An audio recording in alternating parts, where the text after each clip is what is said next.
We are GB News, and we'd like to say thank you to each and every one of you for bringing us your conversations, for helping our great nation find its voice. We are here for you on radio, television, and online, across England, Scotland, Wales, and Northern Ireland. It's not the BBC, you actually get your facts right. We are proud to be GB News, the People's Channel, Britain's news channel.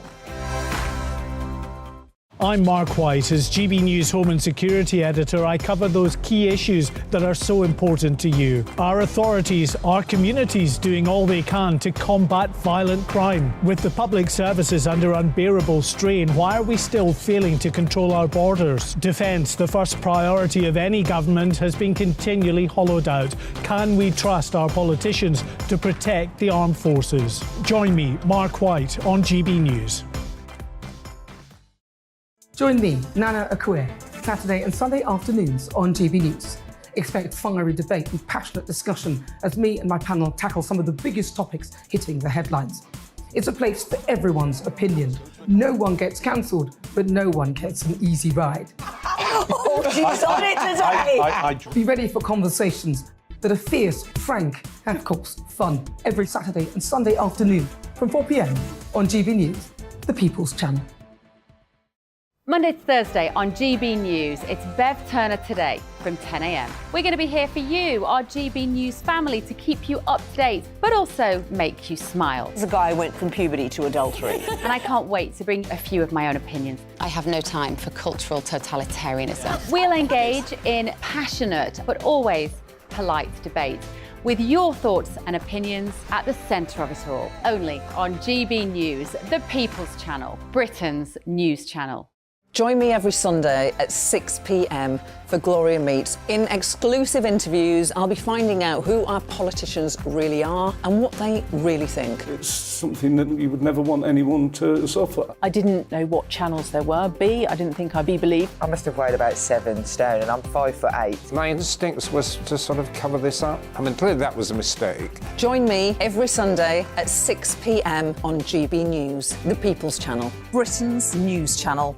We are GB News, right across the nation. You can get us on television, on radio, on digital. We're absolutely everywhere. Amazing! You see, amazing! You remind me of me in the European Parliament. But here's the most important bit. We are not part of the mainstream establishment. We think and speak just like you do. We are the People's Channel. Magnificent. That's really, really thoughtful. Come and join us on GB News, the People's News Channel.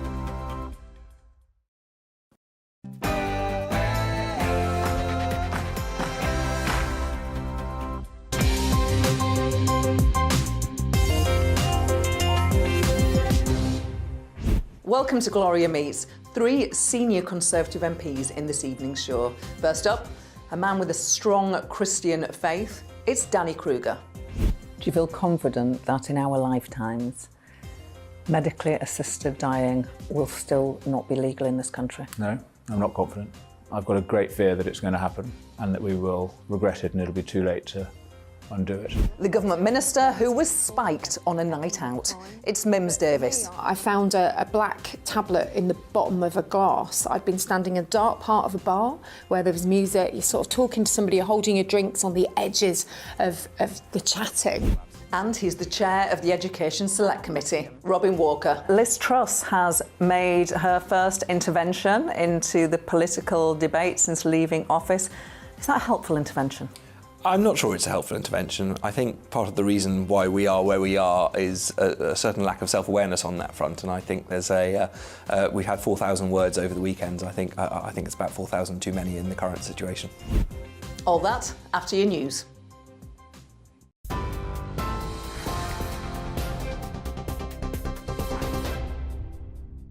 Hello there, good evening. It's 6:01. I'm Bethany Elsey with your top stories from the GB newsroom. The UN aid chief says people in northwest Syria have been failed and abandoned after major earthquakes hit on Monday. Martin Griffiths is visiting affected areas in Turkey and Syria this weekend. Officials there say the number of people who've been killed has risen to more than 33,000. Griffith says the situation in war-torn Syria has been an added challenge for aid workers and that he's now focused on addressing it. The Labour Party is urging the BBC chair to consider his position after MPs found he breached standards when applying for the role. A cross-party committee says Richard Sharp made significant errors of judgment when he failed to declare that he'd helped Boris Johnson to secure a loan when he was Prime Minister. Shadow Culture Secretary Lucy Powell is questioning whether he's still able to uphold trust and independence in the broadcaster. This damning report, it really is an unprecedented report, means that Mr Sharp's position is increasingly untenable, and he really should now reflect on whether he's able to carry out that very important role as the BBC chair to uphold public trust and independence of the BBC. Warrington police have launched a murder investigation after a 16-year-old girl was found stabbed to death in Cheshire yesterday. Brianna Gay was found by members of the public with multiple stab wounds near Lilia Park. Emergency services arrived, but she was pronounced dead at the scene. The force is looking to speak with two people described as a white man and woman. The chair of the Commons Defence Select Committee is urging Rishi Sunak to boost defence spending due to threats of a new Cold War. Tory MP Tobias Ellwood told GB News we need more money to replace military equipment and deal with aggression from Russia and China. It comes after reports that some NATO allies are concerned about the UK's military readiness. You're up to date on TV, online and DAB+ radio. This is GB News. Now, though, it's time for Gloria Meets.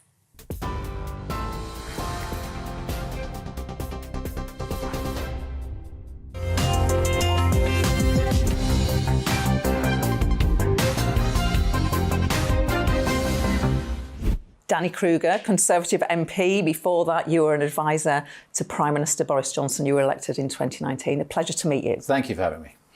So let's talk about faith, which clearly is an important part of your life. Can you tell me when faith became an important part of your life? Well, yes, it was in my 20s. I grew up in an atheist home, but I always felt that wasn't quite adequate. And I mean, it's a personal journey that everybody makes, but for me, the tipping point, as it were, was reading Mere Christianity by C.S. Lewis, which is a great apology for the Christian faith. And all I can say is that I began the book as a non-believer and I ended it as a believer. And that was, I was 28, I think. And I've never doubted it since. And what form does it take, practical form? Do you go to church, you pray every day, you read the Bible? Tell me.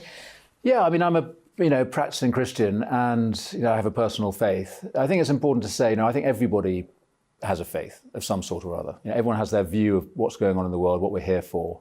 And they might think there's nothing out there except themselves.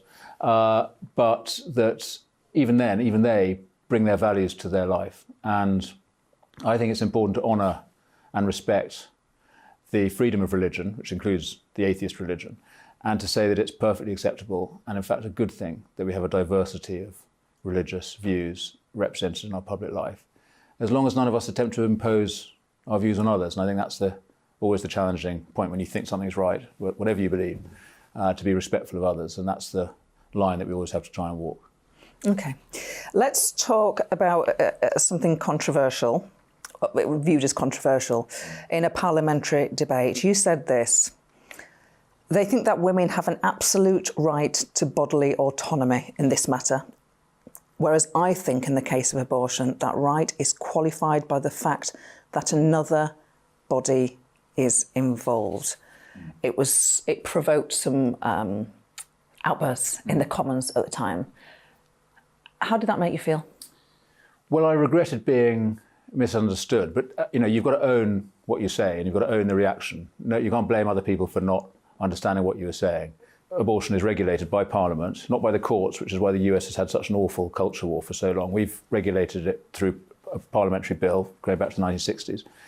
And as a result, I think we've got a good balance. We can argue about what the terms should be for at which abortions become acceptable or not, but that point is something that Parliament regulates. I think it's the right basis of our law. So we've talked about the response in Parliament, but did you experience hostility in, let's say, real life after you made those comments? Well, a lot of people were very distressed, and I really sympathise, and I apologise for the distress that I caused if people had misunderstood what I was saying. And as I say, I take responsibility for that misunderstanding.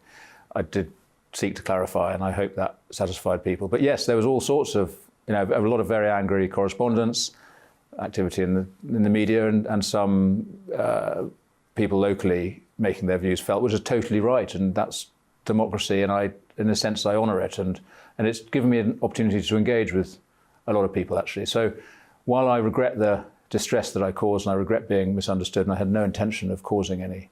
Let's talk about another area which you are campaigning against, I suppose, because there is, or it feels like there's an increasing momentum. If you look at opinion polls, if you look at MPs and the number of those speaking in favour of medically assisted dying. Yeah.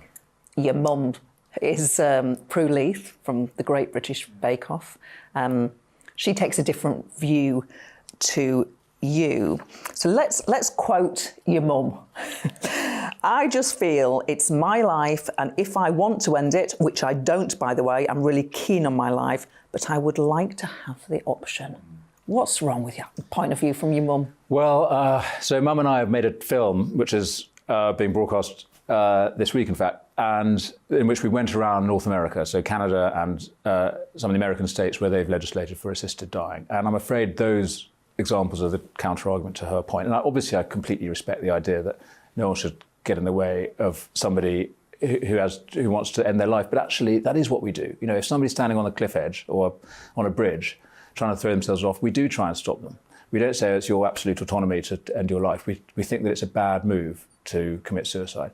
Her point is that there are people, in terrible physical distress and pain at the end of life who should be allowed to have a doctor administer lethal drugs to them. I think, while I totally understand it in those cases, it's impossible to draw a line that wouldn't also mean that we put at risk many vulnerable people, the mentally ill, the disabled, the lonely, the people who are terrified because they've just had a terrible diagnosis.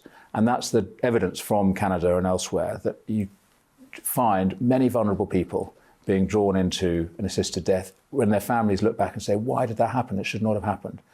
And we know that people who might feel suicidal when they have a diagnosis, a few months on, once they've received the care that they need, change their mind. It would be too late if we'd allowed them to kill themselves. And finally, the anxiety and the terrible legitimate fear that we all have about physical agony at the end does not have to happen. We are now so well advanced with what's called palliative care, end-of-life care. People should not be dying in terrible physical agony. And what we need to be doing is putting all our political energy and much more public money into palliative care, and the government has now legislated to make it an NHS service for the first time. That's progress in my view, and that's where we should be putting our energy. I mentioned that the momentum seems to be going in the opposite direction. Do you think it's possible to halt that momentum? What can you do to halt it? So I think it's true, and there is a tide in our culture which is increasingly about individual choice and freedom, as if that's the only value that we have, and that it's irrelevant what wider obligations you have or that people have to you. I regret that trend. I think it's harmful to our society to say that the only thing that matters is individual choice and freedom, as if we're not social beings. But yes, it is true to say the tide is running against us on this topic, but just for now it is. And frankly, it's been running against us for 100 years. Polls always show that people, if you ask them the question, should people be allowed to have an assisted death when they're in terrible physical agony at the end, then yes, people say they do. But every time it comes to Parliament, and it came before Parliament in your day, Gloria, every time it comes, Parliament votes against it, because the more people think about it, the more they actually study the topic and think about the implications of what we might be doing here, the more they understand what it actually means, then the more they change their mind. And I think that's the same. In fact, I know it's the same for the general public. There's a high, yes, I believe in it, the headline poll. But if you actually present to them what it means, what the law would involve, including as in these other countries where it's legal, people with anorexia and eating disorders, the mentally ill, being qualified and getting an assisted death or euthanasia, children getting it. The implications of what we're talking about are so extreme that when you present these to people, they think, hang on, maybe there's a problem in principle with the state deciding that somebody's life is, they'd be better off dead. And I think that is a realisation that people will get once the evidence is presented to them. Do you feel confident that in our lifetimes, medically assisted dying will still not be legal in this country? No, I'm not confident. I've got a great fear that it's going to happen and that we will regret it and it'll be too late to undo it, which is, I think, what's happening in Canada. I do urge anybody interested in this to study what's happening in Canada. It's a very simple problem.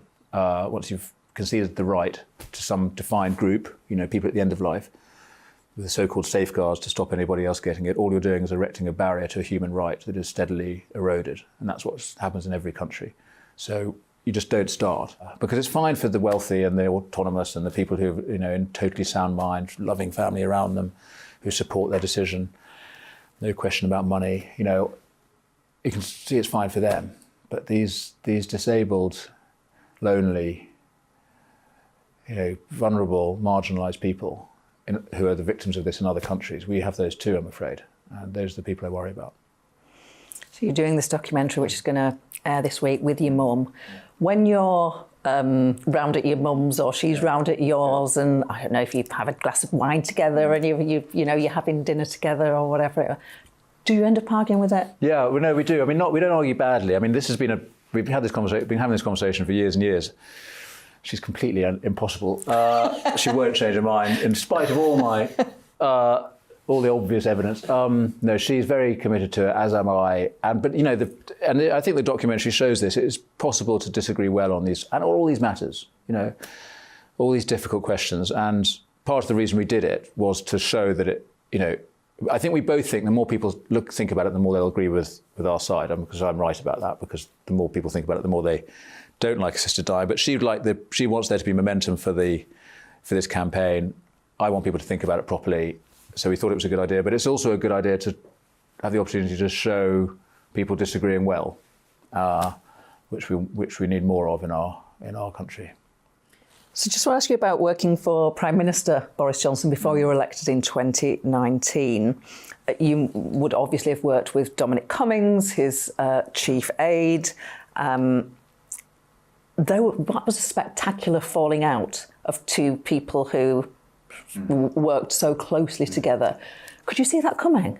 Well, so I worked with them up to 2019 when they were getting along. I wasn't there for the fallout. Yes, that's true, actually. I wasn't in number 10. It was all harmonious when you were there.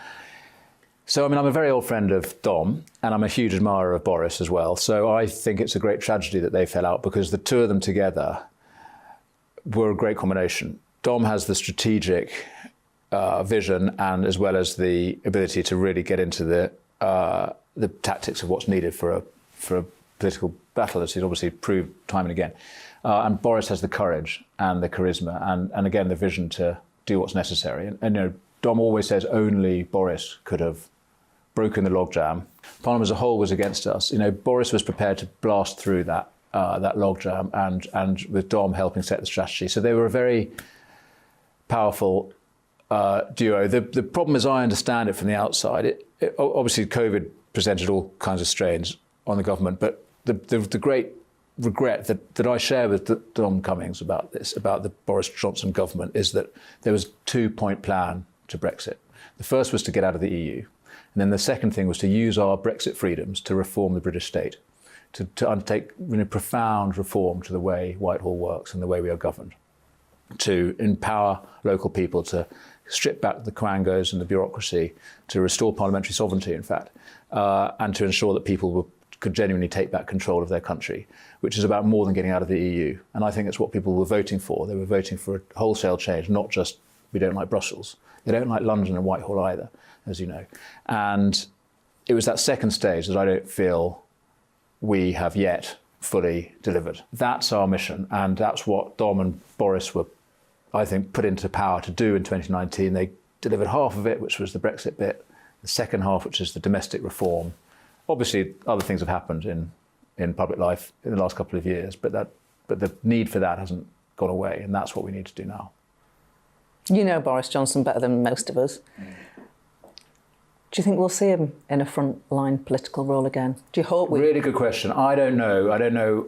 if we will or if we should. I think the decision for Boris is he going to, I mean, as I say, I think that what the country needs, and whether this is Boris, Liz, Rishi or somebody else, what we need to do is to reform the way we're governed and to put power in the hands of local people and support families and make Brexit real by getting back control of our borders. All of these really challenging and strategic changes. If Boris commits to doing that, then I would be delighted because he brings so much. He's got all the courage and all the charisma that we need in our leaders.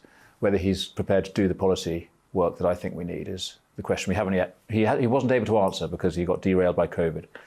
But he's a great man. He is a historic figure who will always be a key part of the Tory story. And I'd love to see him back in some way. Final question, which just came to me as we've been chatting, actually. We've just had what I think is a really interesting conversation about some controversial issues, but you've articulated why you hold those views in a very calm and considered way. Do you think being a man of faith will hold you back in terms of promotion? Maybe you want to take it away from you personally, but is it more difficult to hold those positions and move up the ministerial career? So you tell me, Gloria. Maybe yes. I mean, on the face of it, yes, I think it is. I mean, we are naturally religious people and we want people who share our religion. We like working with them, frankly, even though we talk about diversity and we've got to hold on to the importance of diversity, as I was saying earlier. But, the religion of our culture at the moment, I'm afraid, is liberal individualism. It's not Christianity. So I'm not part of the, governing faith of our country at the moment. So that's probably a disadvantage to me. On the other hand, I hope people might see, as long as he's not trying to impose his weird Christian views on me, then I can admire the fact that he's got some beliefs and some values, which actually I kind of like because they're about kindness, they're about, forgiveness, tolerance, and they're also about these institutions of family, neighbourhood, nation, the things that I think are important. And people might think, well, somebody who actually has some beliefs, even if they're unpopular and unfashionable, and isn't afraid of them, maybe should be listened to. But yeah, I think, on the face of it, I would probably think it's more of a disadvantage to be a Christian in public life. That said, politics and Parliament is a perfectly tolerant place. I have had no grief from anybody who disagrees with me on this. And I think they think I'm eccentric rather than bad. That was one of the most engaging political chats I've had. Great. Thanks, Gloria. It was really interesting. Good. It was really nice to meet you, Danny Kruger. Thank you. Thank you. Coming up, Mims Davis. We ended up, really struggling, losing our house, being on benefits and, going back to square one. Robin Walker. We ought to become a genuinely sort of equal opportunities workplace. That does mean supporting people to be able to continue with their role and do parenting at the same time. And it shouldn't be a choice that you have to give up spending time with your children in order to play your part in politics.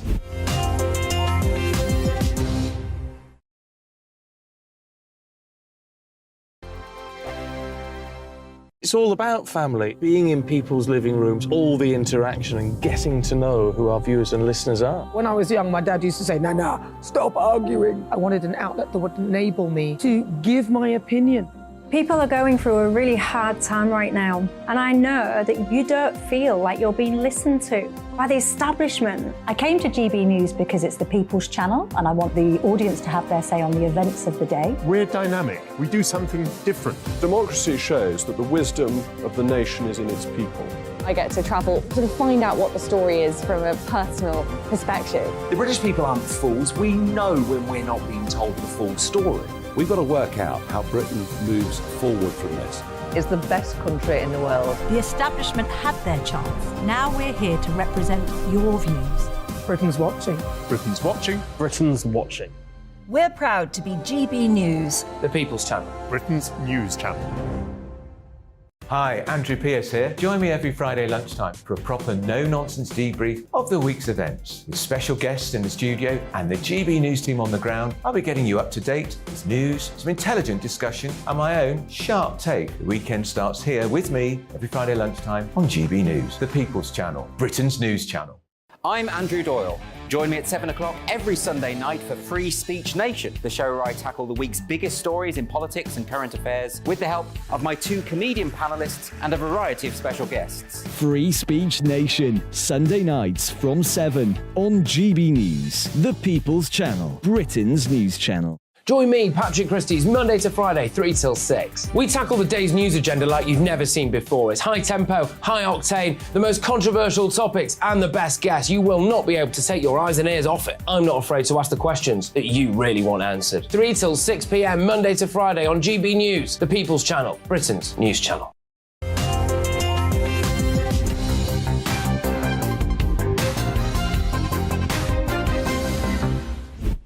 Mims Davis, elected as a Conservative MP in 2015. You've had various ministerial posts already in that time. I want to start by talking to you about the night you were spiked. I'm just keen to build a picture. When was it? What sort of venue were you in? Who were you with? Well, I was on an ordinary night out, and I think that's what happens for many people. It's only when they look back and piece things together, they realise something untoward has happened. I've actually had 2 incidents, but the main one most recently I spoke about, and it was at the end of an interview just like this, because spiking was in the news, and I happened to, say something about it, and I'm so pleased I did. Because I've had people from up and down the country of all different ages, backgrounds. Either it's happened to their children or it's happened to them as a couple, like an economic crime. But for me, I found a black tablet in the bottom of a glass. I'd been standing in a dark part of a bar where there was music. You're sort of talking to somebody, you're holding your drinks on the edges of the chatting. And I happened to go out into the lighter part of the bar and find something in the bottom of my glass. And I just thought, oh, what's that? And threw it away. And it was only afterwards, and I tasted it, I thought, oh, that tastes weird. Changed my glass, and it was about 10 minutes later, something clicked, and I thought, my goodness, what was that? So we tried to find it, and we couldn't. But a few years before, I totally blacked out and had a totally different experience, which I look back now and had to be carried home. And I look back now and realise were 2 different events. And in fact, talking to one of the reporters who came to discuss it with me, she said, I've had one of those nights. I've never been able to piece it together. And it's almost like when women start to talk about it, you realise what danger you could have been in. And that's what happened to me. And I would urge anybody who's have any kind of experience like this, go to the police. Above all, if you see something in your glass that you're not expecting, do not just chuck it away and think nothing of it, which I did, which meant we couldn't check what it was, etc. But thank you to everyone who's come forward and shared their experience with me. And I was recently, supporting many colleagues from across the House at the debate on this. And I think there's still work to do in this area. So you said twice it happened to you. Yeah. Tell me about the years that it happened. Yeah, one was years ago with my previous partner, and I just something happened, and I found out recently that actually sometimes people do it to distract partners, maybe to steal wallets or take you to the cash point or something like that, or indeed it is women with potentially other motives. But I've got daughters and festivals and events like that. Some kids have been sort of faking up spiking, putting a needle in a nerve, and potentially doing stuff with it. So I know there's been a huge amount of work, and credit to my friend and colleague Rachel McLean, did a huge amount of work with the festival industry on this. How long before you knew something was wrong? Can you remember? The night with the pill, we all sort of looked... Is that the first time? Yeah, but the second. And we all sort of looked around for it and tried to do something about it. It was the next morning, because, of course, you've had a few drinks. You're not necessarily making the smartest decisions at that point. So, and it was then when it had come into the media and I got the chance to talk about it. And then I found myself, on the front pages of, various websites talking about it. But that's when the people came back to me and said, I've had the same experience. I've had a lucky escape. It's happened to my daughter, or whatever's happened, and it's come into people's consciousness. And it's time, in my view, to make sure that if you're on a night out, and I must say the nighttime economy, people in the industry, that's what they don't want this to be associated with anything that they do. They do a brilliant job to keep bars and restaurants and, you know, nights out safe. There are perpetrators, there's criminals doing this, and you need to stop. Is the law tough enough? Some of your, I can think of one of your colleagues who had a constituent who was affected by spiking news, says it's got to be a specific criminal offence. I was working on some of that at the Home Office. I know there's still work going on there, and believe me, I'm still feeding very strongly into that. And I know Caroline Oakes and Rachel McLean, myself and Richard Graham and Priti Patel was at that debate as well. It's strong across party that we want something done. I think they are looking at the right way of doing it. There are ways of proceeding, not with a specific offence, but I do think for young people, understanding this has a specific impact and linking that to the offence, I think has real merit. So I'm watching this closely, and I'd like to see it progress. Let's just go back to your upbringing, your time before you were elected to Parliament when you were young. I read that your dad ran his own business and was attacked at work. But I couldn't find out what happened. How old were you? You know, typical sort of struggling family, just about getting somewhere. Dad running his own business, and there'd been an incident with a former employee who'd got the ump over something, and there was an altercation. And he was really lucky that he was somebody walked around the corner with first aid skills and saved his life. It was about 6 weeks before he recognised any of us. Very long time to have any kind of it took a while to get back on his feet, and we didn't really, I think we understand a lot more about head injuries than we did certainly back then.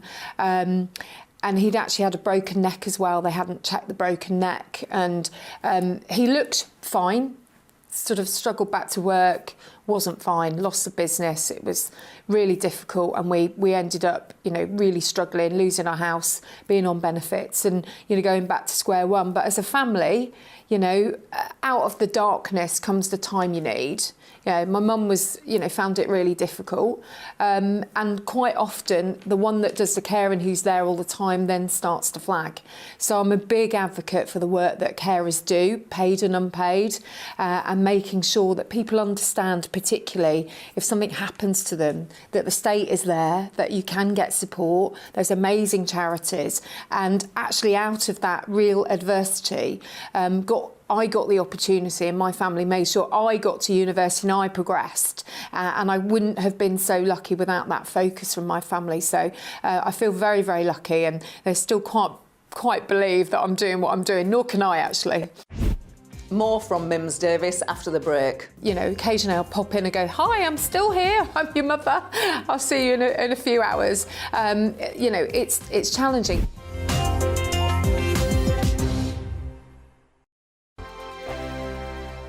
We are GB News, the People's Channel. And right across the United Kingdom. You can find us on Sky Channel 512. Virgin Media Channel 604. Freesat Channel 216. Freeview Channel 236. And YouView Channel 236. You can also take us with you on DAB Plus Radio. With the GB News app and at the website gbnews.uk. We're absolutely everywhere. Come join us on GB News, the People's Channel, Britain's news channel. Join me every Sunday at 6 p.m. for Gloria Meets. In exclusive interviews, I'll be finding out who our politicians really are and what they really think. It's something that you would never want anyone to suffer. I didn't know what channels there were. I didn't think I'd be believed. I must have weighed about 7 stone, and I'm 5'8". My instincts was to sort of cover this up. I mean, clearly that was a mistake. Join me every Sunday at 6 p.m. on GB News, the People's Channel, Britain's news channel. Monday to Thursday on GB News, it's Bev Turner Today from 10 a.m. We're going to be here for you, our GB News family, to keep you up to date, but also make you smile. There's a guy who went from puberty to adultery. And I can't wait to bring a few of my own opinions. I have no time for cultural totalitarianism. We'll engage in passionate, but always polite debate. with your thoughts and opinions at the centre of it all. Only on GB News, the People's Channel, Britain's news channel. Hello, I'm Michelle Dewberry, and you can join me every weekday 6 till 7 on Jubes and Kerr. You're an inspiration to us all. Clip that bit up. Well, you are. That's my ringtone. My political ambitions those days are gone, I can tell you. She's only teasing. Go on. He's probably going to want to lay down now. I'll give him 2 minutes to have one. Let's respectfully disagree. That's what we like on Jubes and Kerr. Come and join us. GB News, the People's Channel. Michelle Dewberry, weekday evenings at 6 o'clock.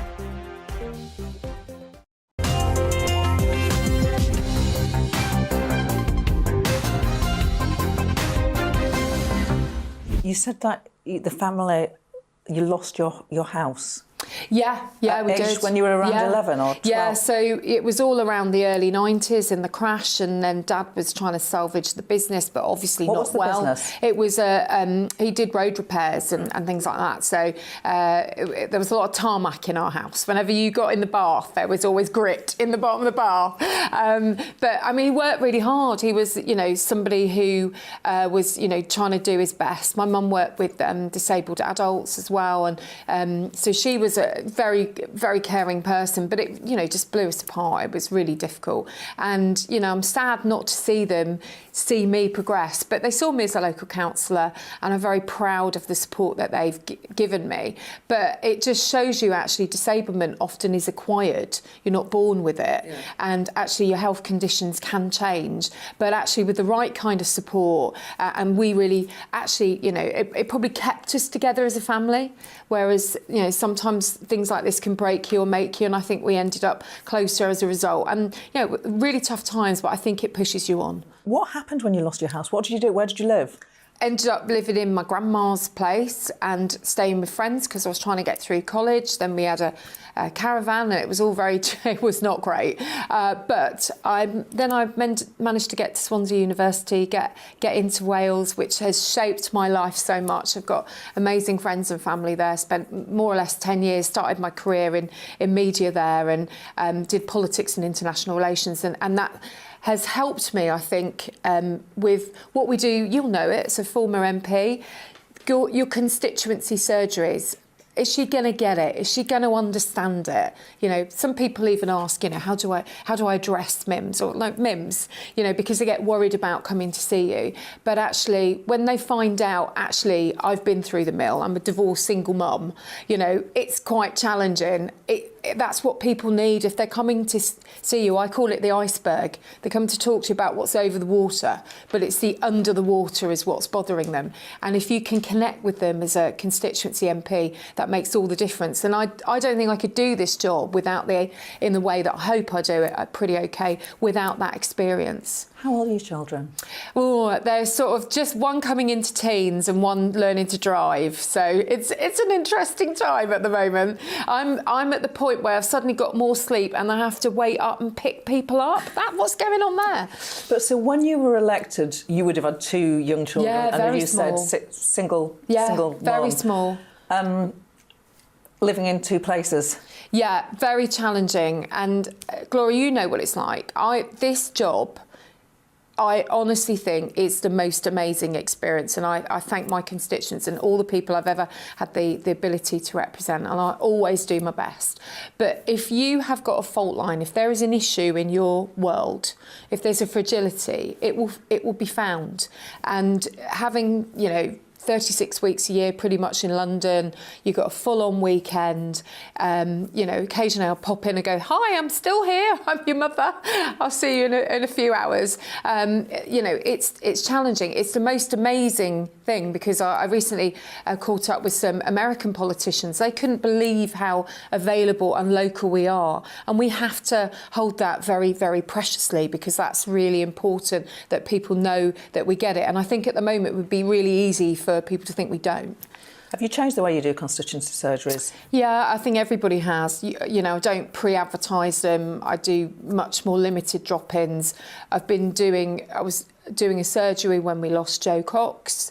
I have staff like everyone else, duty of care to them, and I was having a day off, actual day off, when we lost David Amos, and again, we had to clear the office, case of, other issues and, get people home and get them to their families. So we can't do this job without our staff, and we need to look after them and protect them, and we have to take as much safety precautions as possible. And I want to continue to do the job in a local and connected way.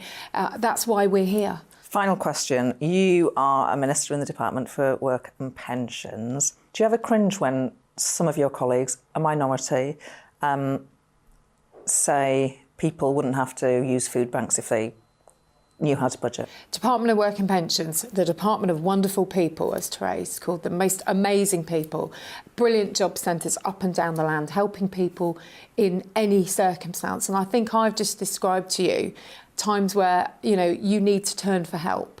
And it's really important those independent charities are there, because quite often people don't want to go to government, they don't want to get judged. But it's really important that there is a place to go. There's a benefits calculator, there's a cost of living support, and it's really important that you can go to those support networks and get further advice as well. Quite often something is sent you into that scenario. So for me, it's about making sure that those people aren't being sustained by that, and that we're getting to the nub, the iceberg I talked to you, what's under the water, what's causing this issue, and making sure that we're helping people. And that's why I'm really proud of the agenda we do have at DWP, which is about progressing, helping people, skilling them up, doing loads of work around women and female employment, and those people that seem to be what I call the stuck cohorts, the people that seem to have it hardest. So I think it's really easy to be incendiary in this area. I don't think people tend to want to be. I think they're trying to point out, actually there's other ways of doing it. But in reality, for me, the way that we, all rub along better together is try to understand that at different times you all need different help. It's been an absolute pleasure. I reckon you're a minister from Planet Normal. Oh, thank you. I'm staying there, Gloria. Thank you for having me. Thank you. Coming up, Robin Walker. I also think the so-called family-friendly hours are really anything but. I mean, they mean that you can't see your children at bedtime, except possibly on Thursdays.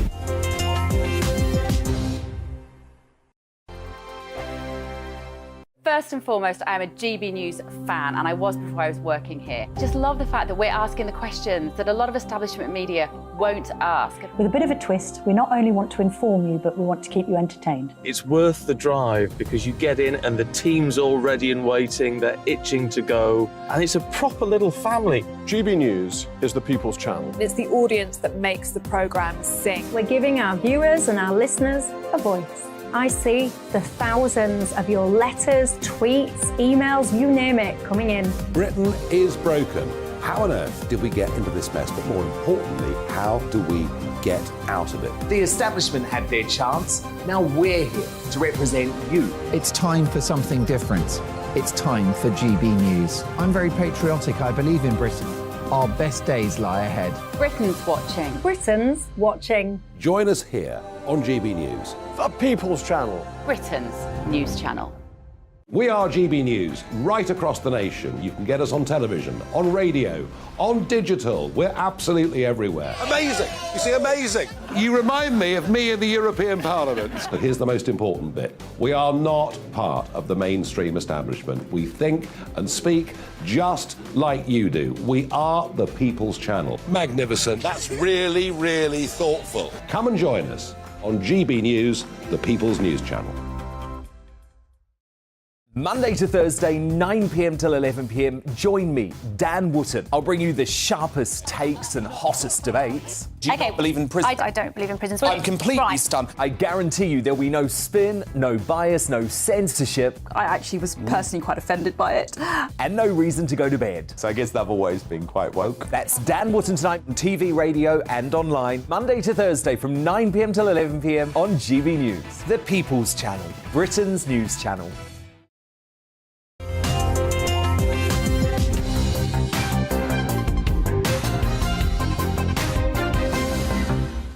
Robin Walker, elected as a Conservative MP in 2010. Your dad was a Conservative MP too. What's it like growing up with a dad who's an MP? He was. I mean, it was funny. I was 14 when he retired, and so for me as a youngster, it was quite exciting because every now and again he appeared on the telly, and that was quite lively. And I got to go to fetes and take part in tombolas and raffles and that kind of thing. That's mostly what I saw of it. And I have to say, the big P politics was not really something I was aware of at that stage. Obviously, as I grew older, it was something I suddenly realised that he had been doing quite important work. There was a stage when I was in my 20s where I followed politics, but I wasn't really sure it was a worthwhile thing.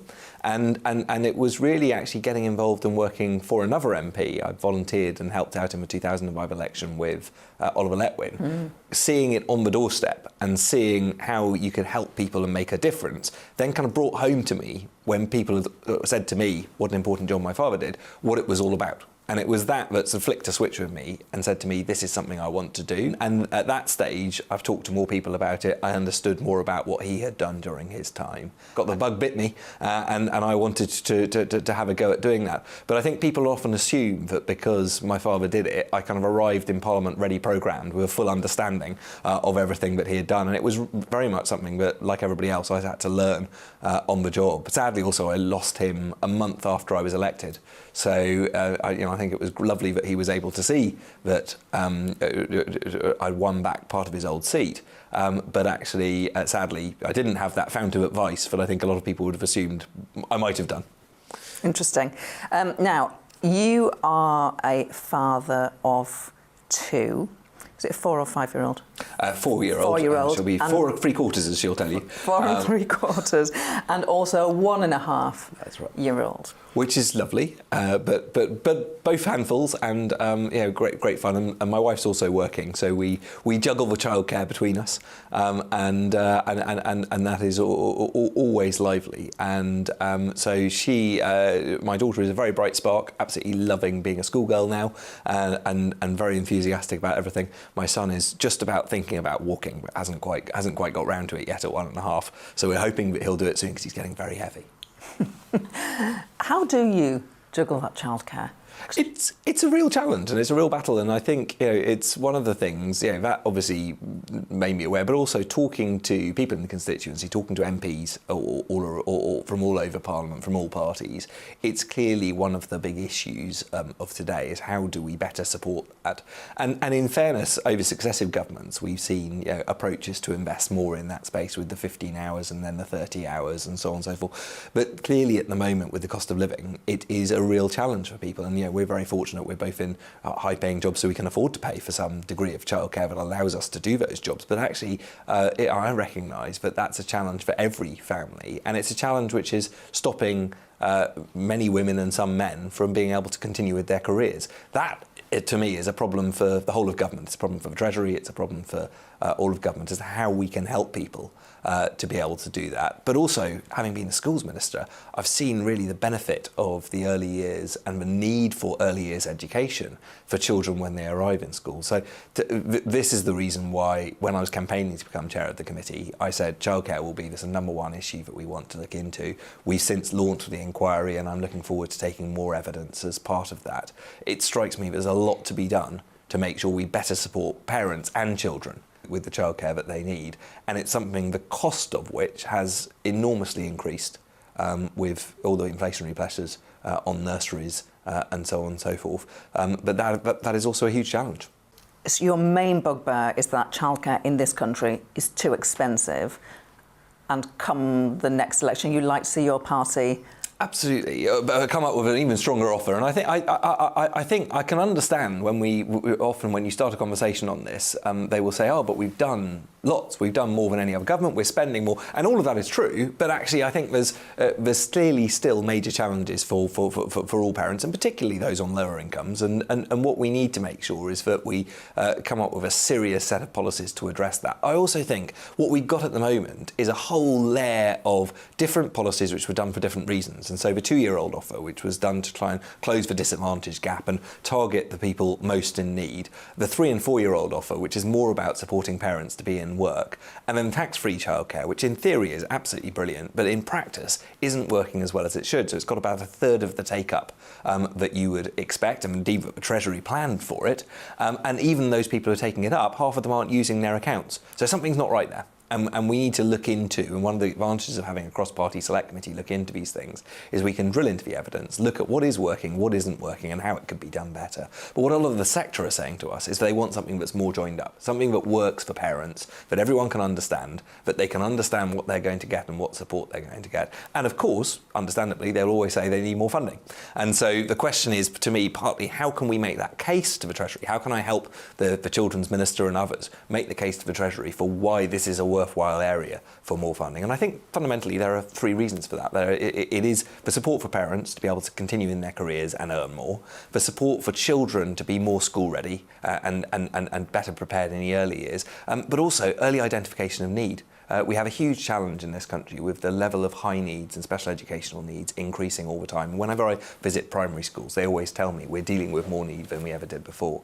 Identifying that early and coming up with the right support, whether it's in speech and language or whether it's for children with hearing difficulties, can make a massive difference in the long run to children's ability to engage with education. I had a brother who was dyslexic, didn't find out about it until he was 16. Picking up that need early on and addressing it is something that would make a real difference. What do you say to mums, and I say mums, sometimes it's dads, but mainly mums, who say, actually, I want to be at home?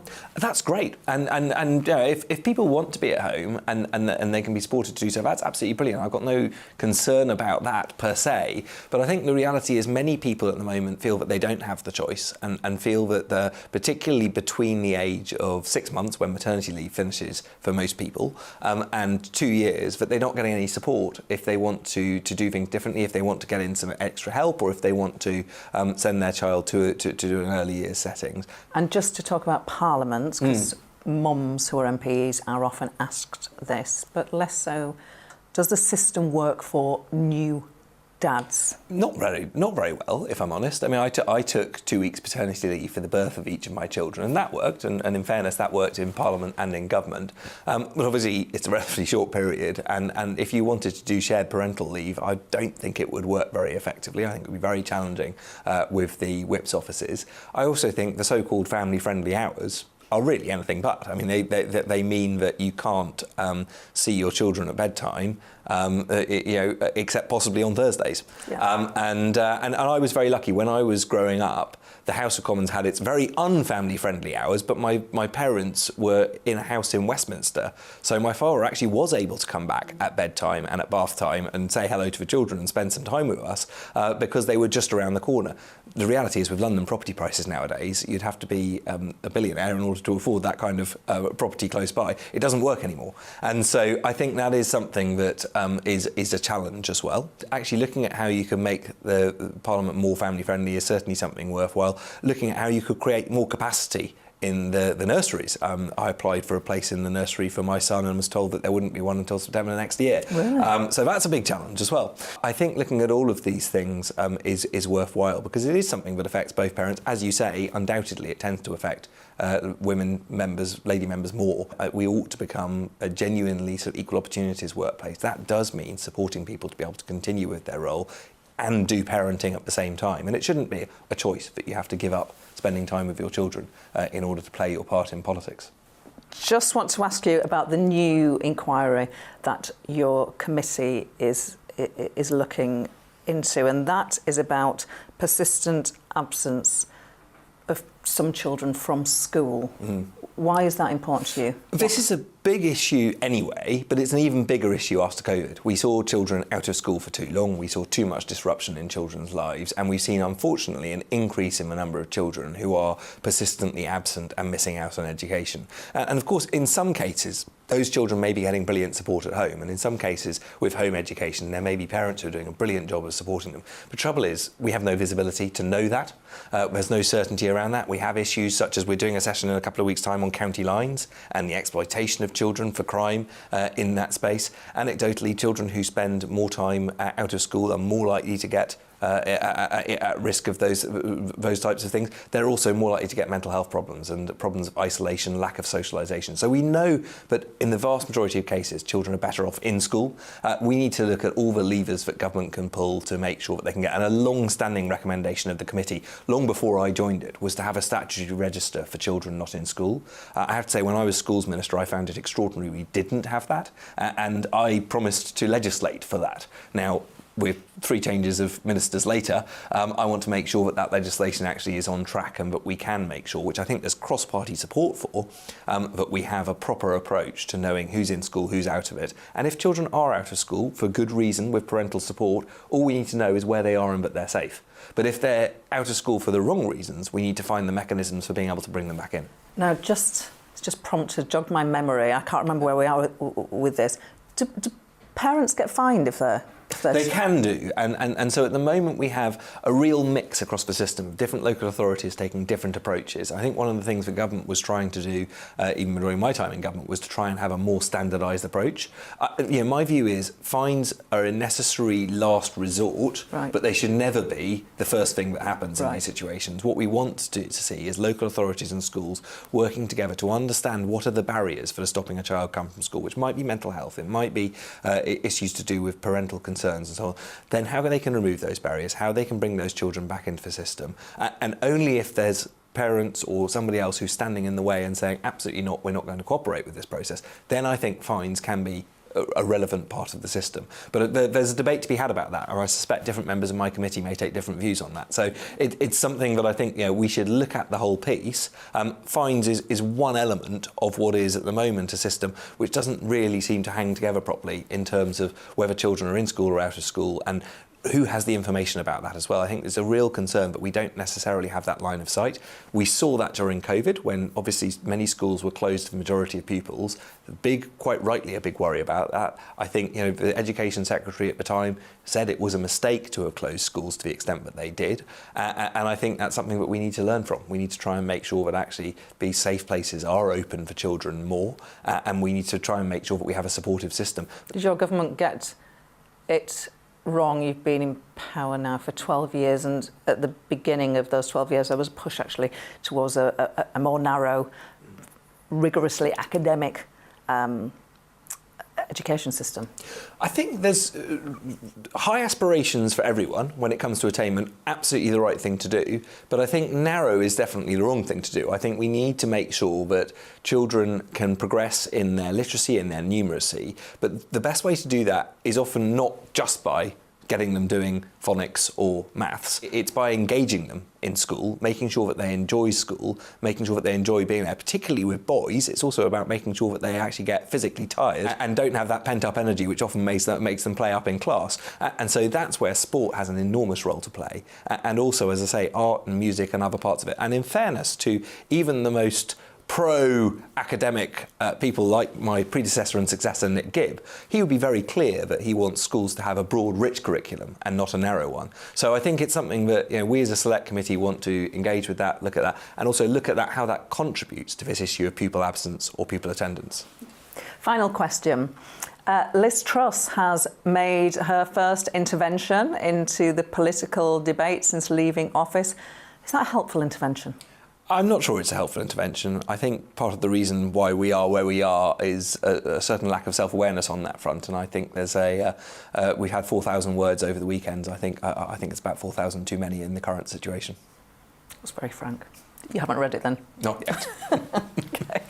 Robin Walker, thank you very much for your time. Good to talk to you today. Thank you. Thanks for watching Gloria Meets. More next Sunday at 6.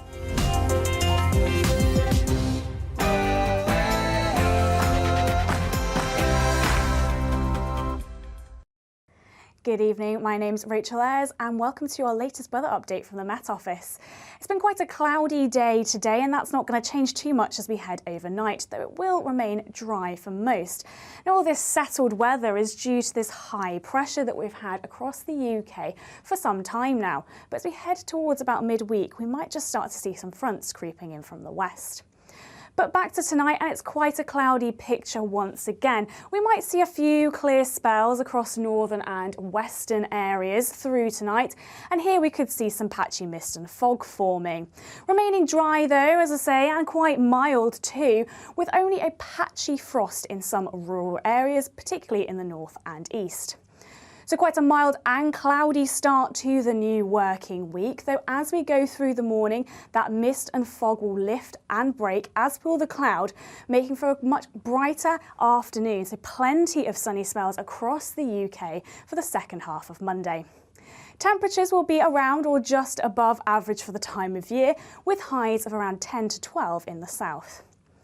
Now looking ahead to Monday evening, and there'll be plenty of clear spells around through Monday evening. And this could lead to some mist and fog forming, particularly across East Anglia and South East England. Now looking further west, and cloud and outbreaks of rain will start to move in from the west as we head into the start of Tuesday.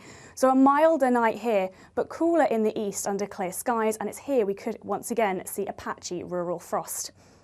So a cool start in the east on Tuesday, but with plenty of sunny spells. Cloud making its way in from the west, just bringing some outbreaks of light rain and drizzle across northern and western areas to start Tuesday. And the weather isn't set to change too much throughout the rest of next week, although we might see some rain around midweek, and temperatures will remain at or just above average. Here on GB News Live, we'll be keeping you in the picture, finding out what's happening across the country and finding out why it matters to you. We'll have the facts fast with our team of reporters and specialist correspondents. Wherever it's happening, we'll be there from 12 noon on TV, radio and online. GB News, the People's Channel, Britain's news channel. I'm Andrew Doyle. Join me at 7 o'clock every Sunday night for Free Speech Nation, the show where I tackle the week's biggest stories in politics and current affairs with the help of my two comedian panellists and a variety of special guests. Free Speech Nation, Sunday nights from 7 on GB News, the People's Channel, Britain's news channel. I'm Michael Portillo. Join me on GB News on a Sunday morning for topical discussion, debate, arts and culture, and sometimes even ethical dilemmas. I don't always agree with you, Michael. Michael Portillo, Sundays on GB News, the People's Channel, Britain's news channel. Join me, Nana Akue, Saturday and Sunday afternoons on GB News. Expect fiery debate and passionate discussion as me and my panel tackle some of the biggest topics hitting the headlines. It's a place for everyone's opinion. No one gets cancelled, but no one gets an easy ride. Oh, she's on it today! Be ready for conversations that are fierce, frank, and of course, fun. Every Saturday and Sunday afternoon from 4 p.m. on GB News, the People's Channel. We are GB News, and we'd like to say thank you to each and every one of you for bringing us your conversations, for helping our great nation find its voice. We are here for you on radio, television, and online. Across England, Scotland, Wales, and Northern Ireland. It's not the BBC, you actually get your facts right. We are proud to be GB News, the People's Channel, Britain's news channel. It's all about family, being in people's living rooms, all the interaction and getting to know who our viewers and listeners are. When I was young, my dad used to say, Nana, stop arguing. I wanted an outlet that would enable me to give my opinion. People are going through a really hard time right now, and I know that you don't feel like you're being listened to by the establishment. I came to GB News because it's the People's Channel, and I want the audience to have their say on the events of the day. We're dynamic. We do something different. Democracy shows that the wisdom of the nation is in its people. I get to travel to find out what the story is from a personal perspective. The British people aren't fools. We know when we're not being told the full story. We've got to work out how Britain moves forward from this.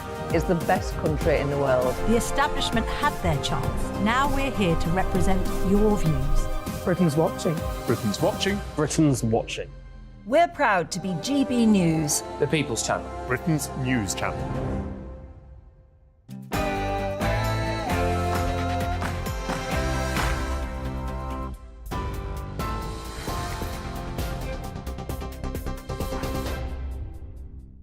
Hello there, good evening. It's just gone 7 o'clock. I'm Bethany Elsey with your top stories from the GB newsroom. The number of people who've been killed in earthquakes that hit Turkey and Syria have risen to 33,000. Rescue workers are still searching through the rubble and they say the window for finding survivors is closing. But some people were found alive today, including a 9-year-old boy who spent almost a week under a collapsed building. An appeal by the UK's Disasters Emergency Committee has raised more than £60 million in just 3 days. The Labour Party is urging the BBC chair to consider his position after MPs found he breached standards when applying for the role. A cross-party committee says Richard Sharp made significant errors of judgment when he failed to declare that he'd helped Boris Johnson to secure a loan when he was Prime Minister. Shadow Culture Secretary Lucy Powell is questioning whether he's still able to uphold trust and independence in the broadcast.